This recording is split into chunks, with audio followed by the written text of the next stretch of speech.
आज आपकी लगातार नजर बनी रही होगी कि देश की राजधानी दिल्ली में क्या हो रहा है। बात चाहे धरने की हो या मॉनसून सत्र के आगाज की। दिल्ली में संसद भवन के ठीक बाहर आज जोरदार हंगामा देखने को मिला। सीजेपी के समर्थकों ने संसद मार्च का ऐलान किया। देखते ही देखते प्रदर्शनकारी आगे बढ़ने लगे। जंतर मंतर से संसद भवन की दूरी है सिर्फ 1.5 किलोमीटर। और आपको जानकर हैरानी होगी, सबसे तीखी झड़प संसद भवन से सिर्फ 100 मीटर की दूरी पर होती है। कई पुलिस वाले और प्रदर्शनकारी घायल तक हो गए। किया जाता है इस क्षेत्र में 12 लागू है। इस क्षेत्र को तुरंत खाली कर दें। यहाँ पर किसी भी तरह की कोई प्रदर्शन की अनुमति नहीं है।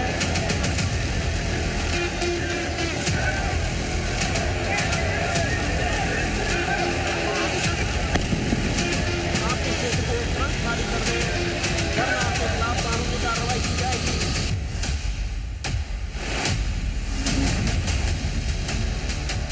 संसद भवन के पास आज वही हुआ जिसका अंदेशा शायद दिल्ली पुलिस को पहले से था। संसद भवन से सिर्फ 100 मीटर दूर ये प्रेस क्लब के सामने की तस्वीरें हैं। प्रदर्शनकारियों को रोकने के लिए आंसू गैस के गोले बरसाए। मौके पर अफरा तफरी मच गई। प्रदर्शन में शामिल युवा भागने लगे। किसी की चप्पल छूटी तो किसी की बोतल छूटी। हालात ऐसे हो गए कि हर कोई अपनी जान बचाकर भागने की कोशिश में था। लेकिन दिल्ली पुलिस के लिए चुनौती यह थी कि किसी भी तरह से इस भीड़ पर काबू किया जाए। आंसू गैस से जब बात नहीं बनी तो मौके पर तैनात सुरक्षा बलों ने लाठीचार्ज शुरू किया। कई प्रदर्शनकारियों को चोटें आईं और हालात काबू से बाहर होते दिखे।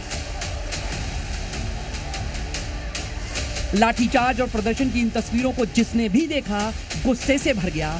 एक तरफ पुलिस की ओर से पिटाई जारी थी तो दूसरी ओर जिसे भी मौका मिला उसने इन तस्वीरों को सोशल मीडिया पर लाइव करना शुरू कर दिया।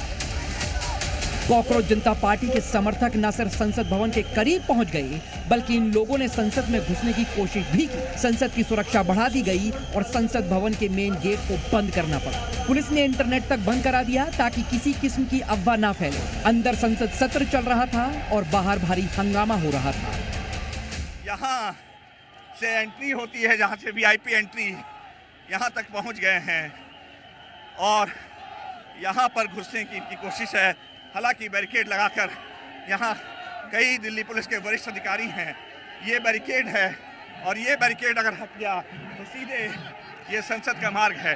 तो कुल मिलाकर ये वाटर कैनन भी तैयार है यहाँ पर और फोर्स को और बुलाया गया है। देखिए, फोर्स को बुलाया जा रहा है। यहाँ पे अधिकारी कह रहे हैं फोर्स को सामने आने के लिए। आनंद फानन में सीजेपी के अभिषेक दीपके ने अपने अनशन को तोड़ने का ऐलान कर दिया। सोनम वांगचुक ने अस्पताल से लेटर लिखकर संसद भवन तक होने वाले सीजेपी के मार्च में शामिल होने की मांग की। लेकिन पूरा इलाका छावनी में तब्दील हो चुका था और दर्जनों लोग पुलिस की लाठी का शिकार हो चुके थे। दरअसल ये पूरा हंगामा शुरू हुआ जंतर मंतर से। संसद भवन से करीब 1.5 किलोमीटर दूर जंतर मंतर पर हजारों लोग जुटे थे। दिल्ली पुलिस की मनाही के बावजूद संसद भवन तक मार्च का ऐलान किया गया। देखिए, तो ये मेरे पीछे जो भीड़ देख रहे हैं, ये लगातार इनको यहाँ से हटाने की कोशिश हो रही है और अभी फिलहाल 4 आंसू गैस के गोले एक के बाद एक दागे गए हैं। और अगर आप वो करें तो मुझे भी थोड़ी सी तकलीफ हो रही है क्योंकि आंसू गैस के गोले दागे गए हैं और पुलिस द्वारा। और पुलिस का प्रयास है कि यहाँ से जो भीड़ इकट्ठा है, चूंकि ये मोस्ट सेंसिटिव जोन है, इस जोन से यहाँ हटाना जरूरी है क्योंकि अगर आप देखें तो ये एयरफोर्स का मुख्यालय है। जंतर मंतर पर जुटे सीजेपी के समर्थकों को दिल्ली पुलिस के जवानों ने खदेड़ दिया और देखते ही देखते झड़प शुरू हो गई।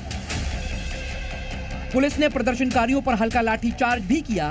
2 घंटे तक तो लगा कि सब शांत हो गया, लेकिन दोपहर करीब 1 बजे हालात फिर से कंट्रोल से बाहर होते दिखे।